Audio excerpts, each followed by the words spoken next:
Hello everyone, क्या हाल चाल। मैं रोहित कुमार फिर से आपके सामने आ गया हूँ एक बेहतरीन क्लास के साथ। आज हम लोग 12th क्लास के मैथ की शुरुआत करने वाले हैं और अपना ये लेक्चर 1 है। आपको बता दिया जाए कि हम लोग शुरू करने वाले चैप्टर 1, नाम है संबंध और फलन। एकदम काफी बेसिक रहेगा और आपको समझ में भी आ जाएगा। तो शुरुआत करते हैं और ये है सेशन 26 और 27 वालों के लिए। उसके बाद हम आपको यह बता दें कि आपके टोटल मैथ में 2 पार्ट हैं, एक है पार्ट 1 और एक है पार्ट 2। पार्ट 1 में हम लोग को पढ़ना है टोटल 6 चैप्टर, जिसमें 1 से लेकर 6 तक रहेगा, और पार्ट 2 जो होगा उसमें रहेगा 7 से लेकर 13 तक। हम लोग जितने भी पार्ट बनेंगे उन सबको धीरे धीरे कवर किया जाएगा। तो बिना किसी देरी के साथ शुरू करते हैं चैप्टर 1, नाम है संबंध और फलन। पहला पार्ट का जो नाम है वो यहाँ पे क्या है जी? पहला पार्ट है संबंध और फलन। तो पहले हम यह सीखते हैं कि संबंध है क्या, और संबंध जानने से पहले कुछ बातें 11th क्लास वाला भी जानना जरूरी है। आइए क्लास को शुरू करते हैं। तो आखिर ये संबंध क्या है हमको बताते हैं। मान लो कि ये है अपना समुच्चय A और यहाँ पे एक समुच्चय है जिसका नाम है B। ये अपना समुच्चय A था और यह समुच्चय यहाँ पे B।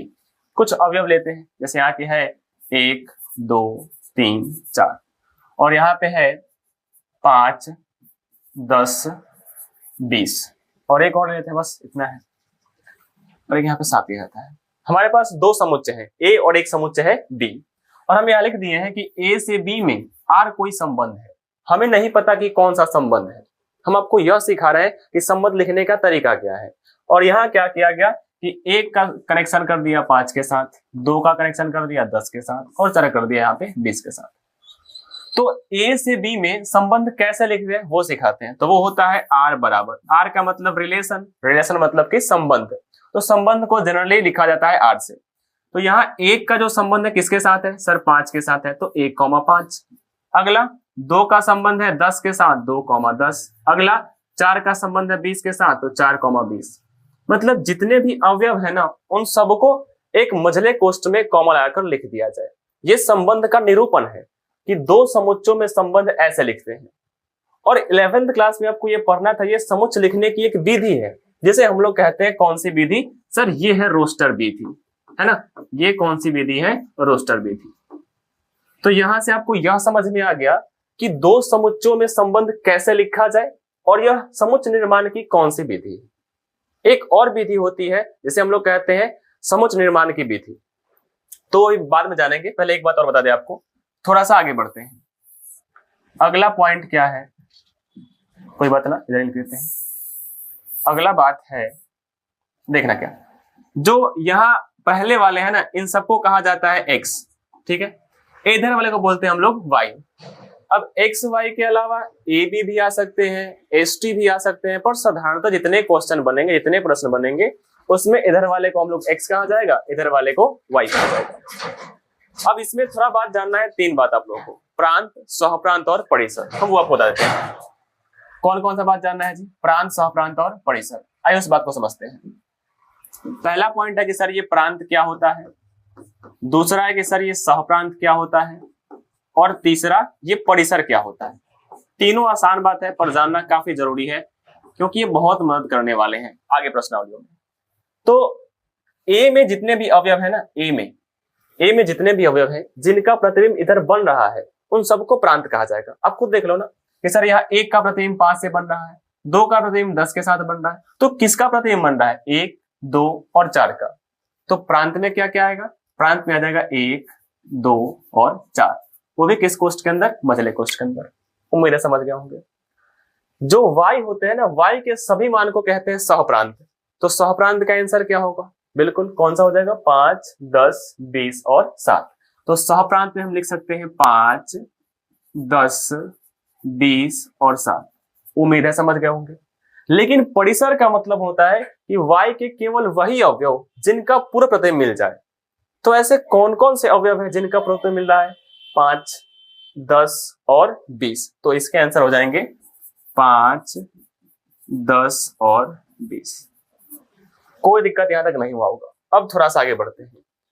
तो ए से बी में आप यह सीख गए कि सर 2 संबंध, अगर ए से बी में कोई संबंध है उसे कैसे लिखा जाता है? मझले कोष्ठ में कॉमा लगा के लिखते हैं, जिसे हम लोग कहते हैं कौन सी विधि? रोस्टर विधि। फिर हमने 3 बात यह सीखा कि सर इनमें प्रांत क्या होता है, सह प्रांत क्या होता है और परिसर क्या होता है। कहानी को थोड़ा सा आगे बढ़ाते हैं।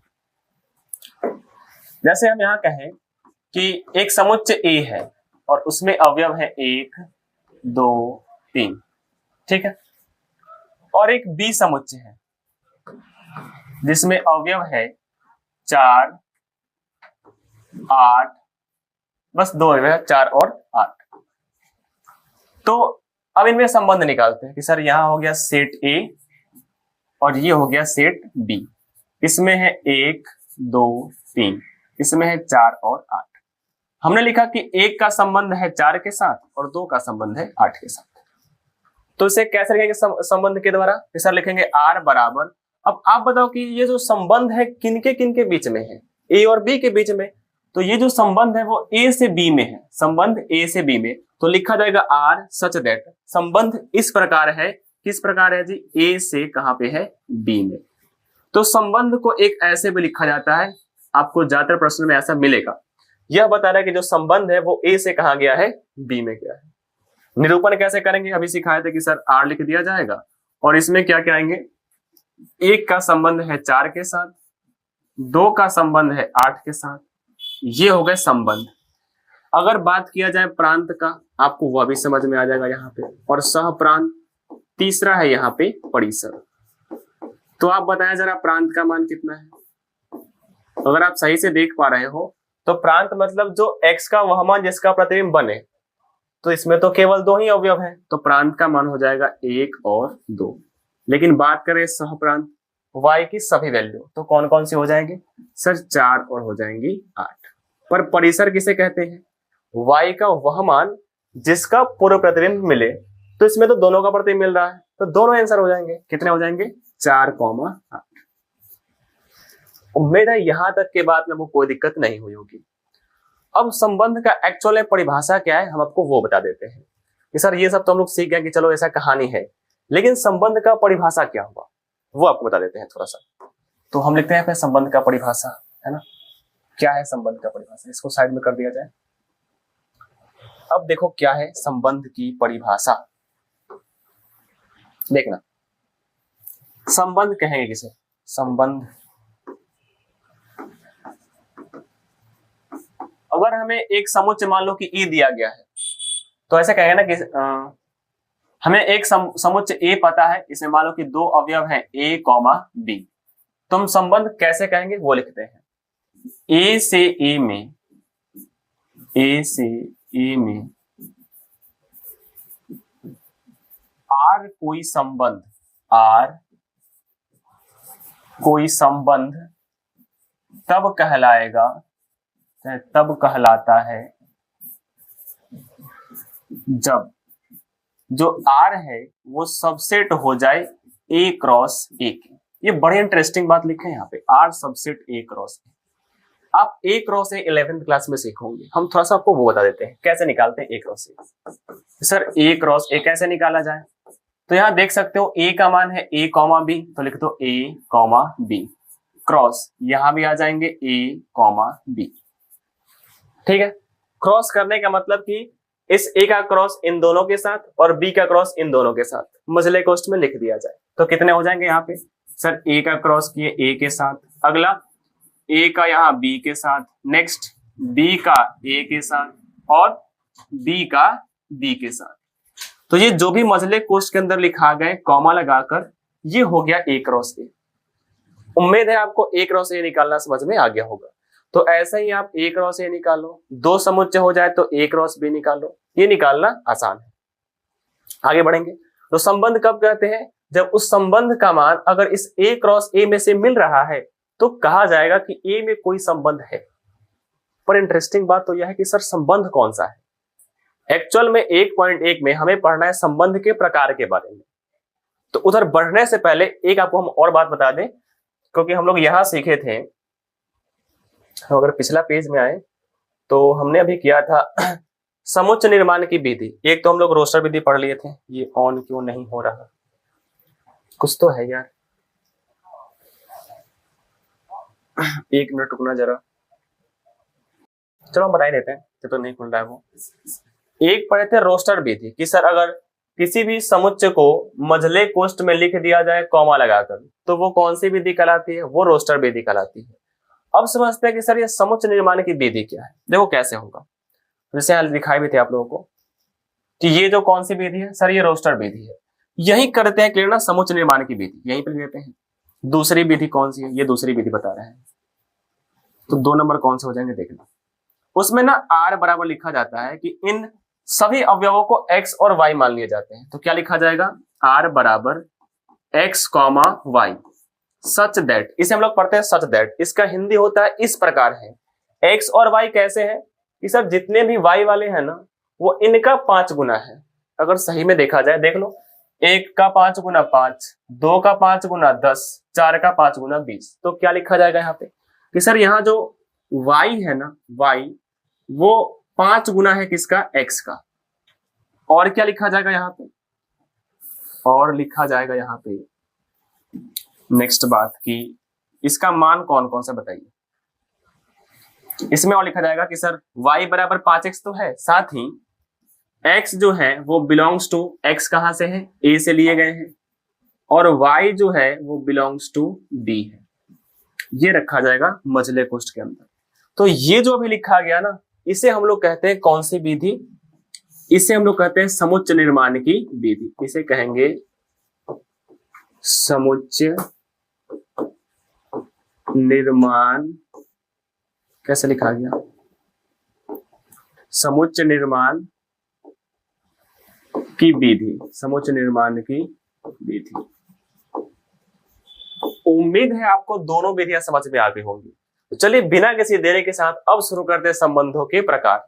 तो संबंध 4 प्रकार के होंगे।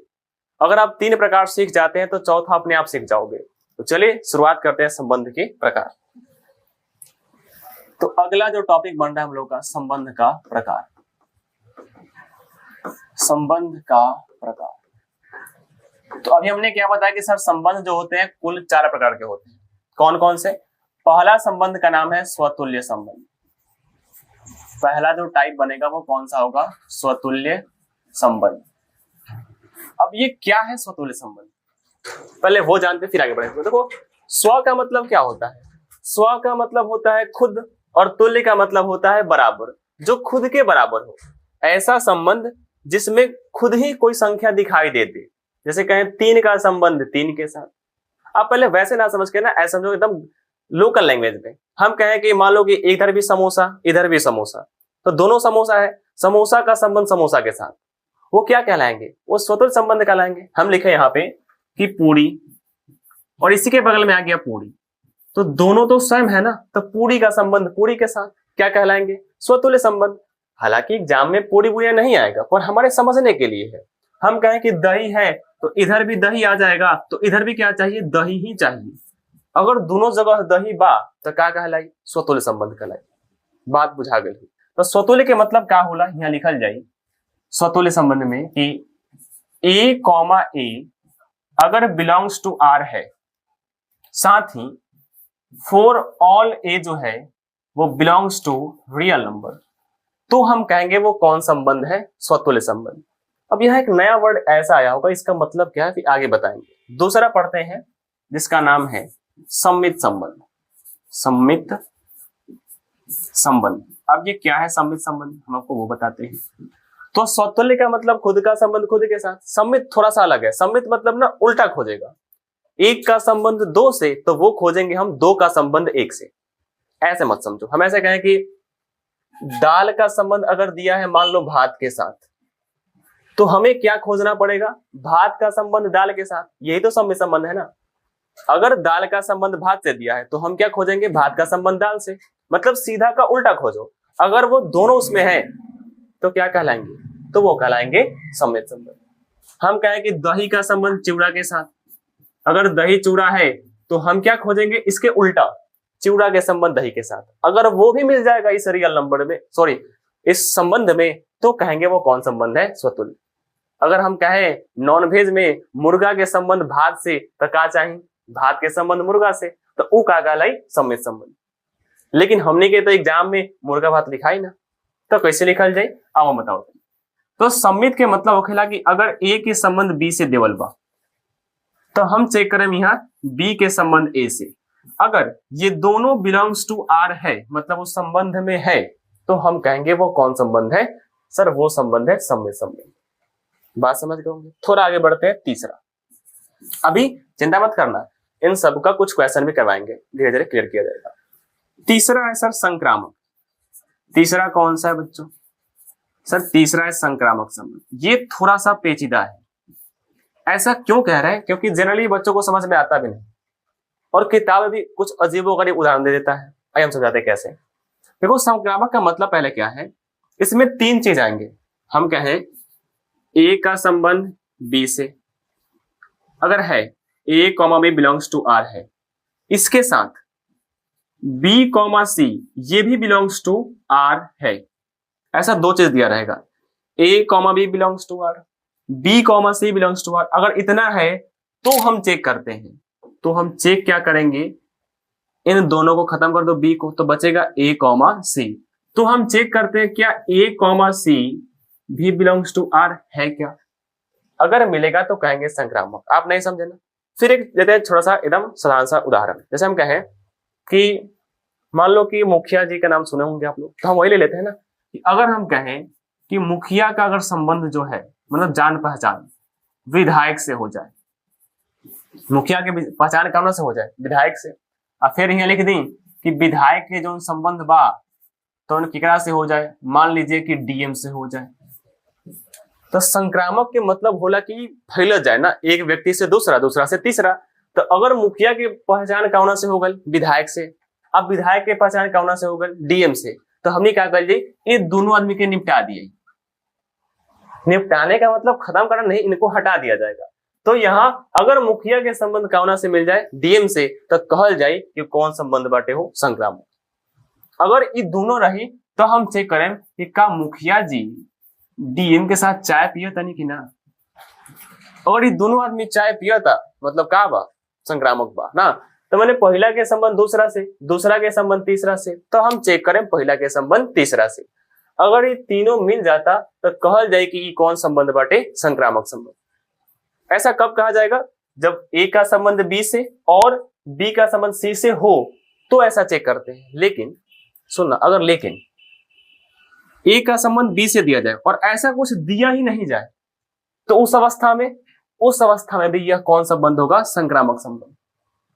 कहने का मतलब क्या है कि अगर ए का संबंध बी से दिया है, बी का संबंध सी से दिया है, तो हम चेक करेंगे ए का संबंध सी से। लेकिन अगर ए का संबंध केवल बी से दे दे और बी का संबंध दिया ही नहीं जाए, तो उस अवस्था में भी ये कौन संबंध होते हैं? संक्रामक संबंध। और ये बात अक्सर विद्यार्थियों को नहीं समझ में आता है और गलती यही होता है। पूरे संबंध पढ़ लेंगे और दिक्कत कहां पे होगा? संक्रामक की। उम्मीद है आपको समझ में आ गया होगा कि अगर सर ए का संबंध केवल बी से दिया तो भी संक्रामक है, लेकिन अगर ऐसा दिया हो तो हम चेक करेंगे कि ए और सी है कि नहीं। अगर होगा तो संक्रामक कहलाएगा, अन्यथा नहीं कहलाएगा। अभी कुछ क्वेश्चन लेते हैं फिर समझ लेंगे। अगला एक चौथा बच गया सर, वो बता दीजिए। चौथा है सर तुल्यता संबंध। चौथा है तुल्यता संबंध। तुल्यता कब कहेंगे? जब ये तीनों संबंध होंगे। अगर कोई संबंध स्वतुल्य भी है, क्या क्या हो जाएंगे? अगर वह स्वतुल्य है, स्वतुल्य के साथ साथ अगर सम्मित है, इसके साथ साथ तथा संक्रामक, अगर तीनों संबंध है तो कहा जाएगा कि वो कौन सा संबंध है? तब सर वो हो जाएंगे तुल्यता संबंध। उम्मीद है प्रकार में कोई दिक्कत नहीं हुआ होगा। अब इन प्रकारों का कुछ क्वेश्चन कर लिया जाए, ठीक है? तो चलिए आगे बढ़ते हैं। आप चाहे तो इसका स्क्रीनशॉट भी ले सकते हैं समझने के लिए। आगे बढ़ा जाए। उसको भी समझने के लिए एग्जाम में नहीं आएगा, वो तो हमको समझाने के लिए लिख देते हैं। इसको हटा ही दो भाई। चलिए आगे बढ़ते हैं अगले पेज पे।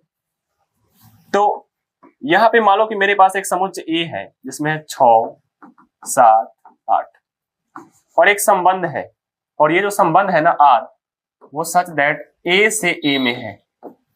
तो ये कहना चाहता है कि हमें ए से ए में ही संबंध निकालना है, दूसरा कोई समुच्चय नहीं है।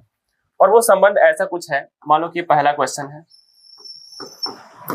6 लिखा गया, 6 का 7 से, 7,7 और 8,8।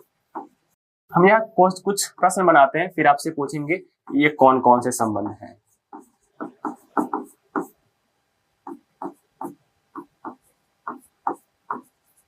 अगला यहाँ पे तीसरा प्रश्न है r बराबर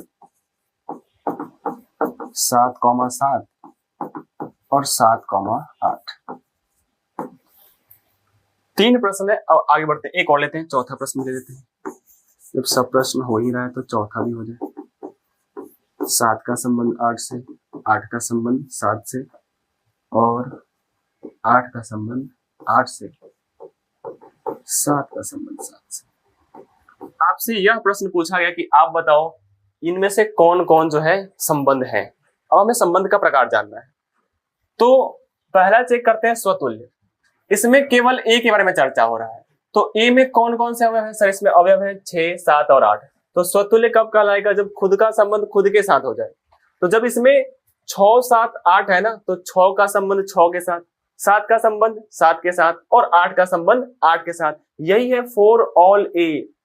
अब आगे देखेंगे ध्यान से, अगर आप ध्यान से देखे होंगे, हमने कहा लिखा था भाई यहाँ कि सर ए का संबंध ए से मिलना तो चाहिए, लेकिन ये किस अवयव के लिए? सभी अवयव के लिए, फॉर ऑल ए।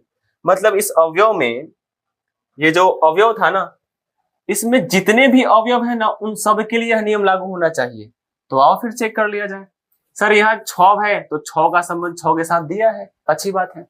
7 है तो इसका भी संबंध दिया है, 8 है तो वो भी है। इसका मतलब सर ये जो संबंध है वो कौन से संबंध है? सर ये संबंध स्वतुल्य है।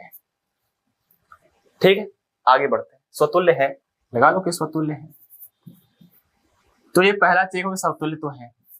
अब अगला चेक करते हैं कि क्या ये सम्मित है क्या। तो अगर एक बात और ध्यान रखना, सम्मित चेक करने के लिए स्वतुल्य से मतलब ही नहीं होता है। मतलब आप इन दोनों को भूल जाओ कि भाई 6 और 6 का उल्टा भी क्या होगा? 6 और 6 ही होगा। तो जब सम्मित चेक करते हैं तो स्वतुल्य वाले से कोई मतलब नहीं। यहाँ है 6 का संबंध 7 के साथ, तो अब हमें क्या चाहिए? 7 का संबंध 6 के साथ। पढ़े थे ना, पूरी के संबंध बुनिया से, तो बुनिया के संबंध पूरी से। उल्टा चाहिए, लेकिन उल्टा बा का नहीं कहूं तो क्या कह जी, यहाँ 6,7 तो बा, लेकिन 7,6 does not belongs to R. यही खातिर ई सम्मित नहीं खे। ई का नहीं खे हो? सम्मित नहीं है। कोनो बात ना, अबे हमने क्या कर सको तनी जबरदस्ती सम्मित थोड़े बना दिया, नहीं खे तो नहीं खे। अब अगला चेक कर जाए संक्रामक। तनी संक्रामक देखल जाओ। संक्रामक का कहेला हो? ए के संबंध बी से संक्रामक कहेला। संक्रामक कहता कि ए के संबंध बी के साथ, बी का संबंध सी के साथ। अगर ये दोनों बात है, आप यहाँ एंड भी लगाते हैं कि ये और ये है, तो हम चेक करते हैं कि इतना है कि नहीं। तो पहले वो चेक कर लो ना, फिर आगे बढ़ा जाएगा।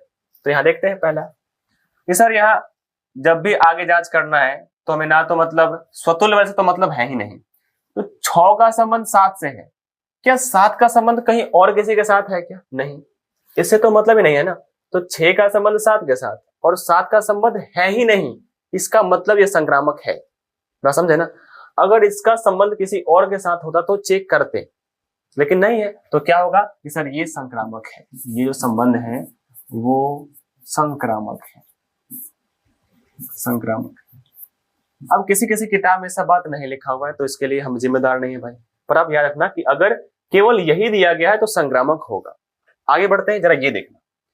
पहले तो भाई स्वतुल्य के लिए इसमें 6,6 है ही नहीं। जब यही नहीं है तो आगे चेक ही क्यों करो? ये स्वतुल्य नहीं है, स्वतुल्य नहीं है। तो आगे बढ़ते हैं। जब यही नहीं मिला तो आगे चेक ही नहीं करेंगे, स्वतुल्य नहीं है। सम्मित कहता है कि उल्टा चेक किया जाए। तो यार 6 का संबंध 7 से, तो हमें चाहिए 7 का संबंध 6 से, वो तो है ही नहीं। यही अगर चेक किया जाए तो सर यहाँ 7,6 तो इस वाले संबंध में है ही नहीं। इसका मतलब सर ये जो है वो क्या? सम्मित नहीं है। ये क्या है? सम्मित नहीं है ना।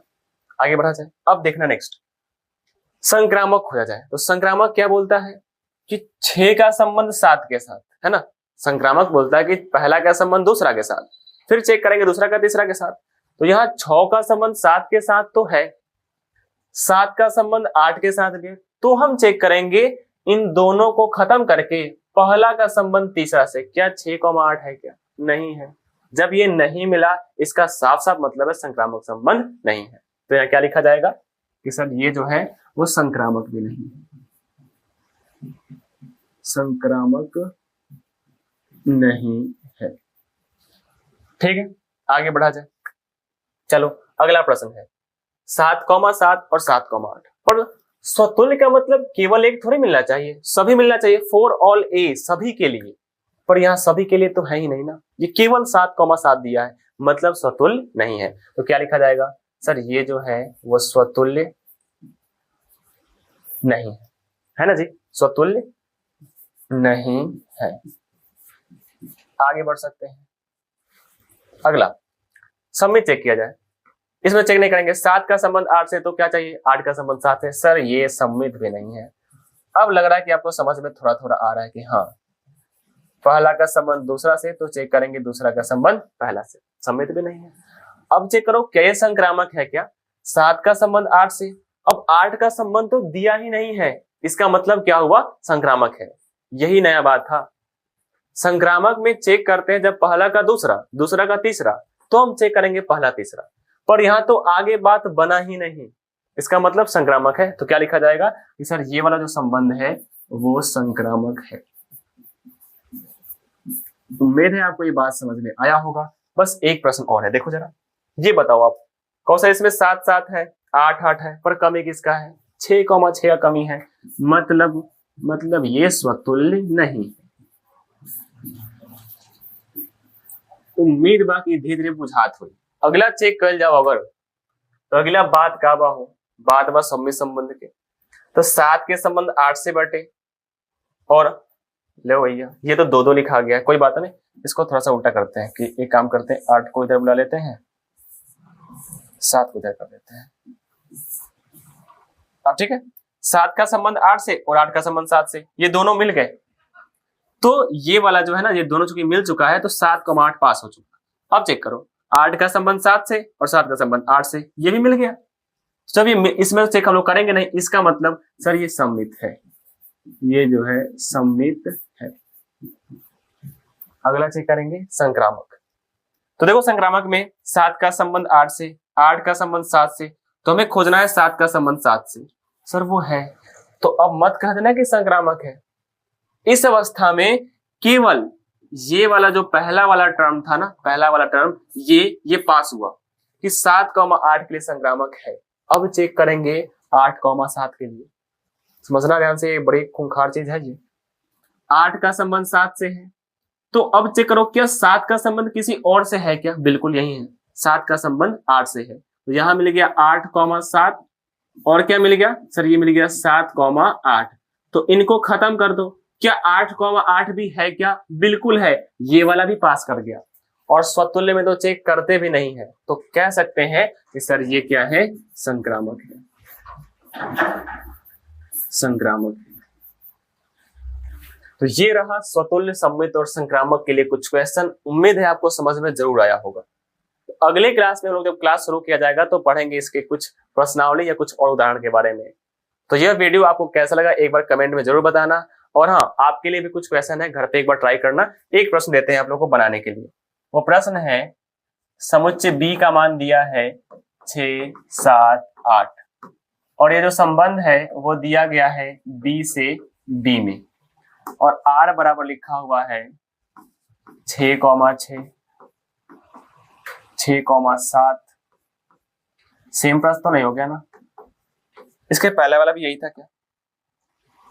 हाँ भाई यही था, कोई गलना, आप ट्राई कर लेना भाई, बताना कौन संबंध है। दूसरा है r बराबर 6,7, और तीसरा है r बराबर 7,6 और 8,8, फिर 7,7 और 6,6, सब में कॉमा रहेगा, ध्यान रखना।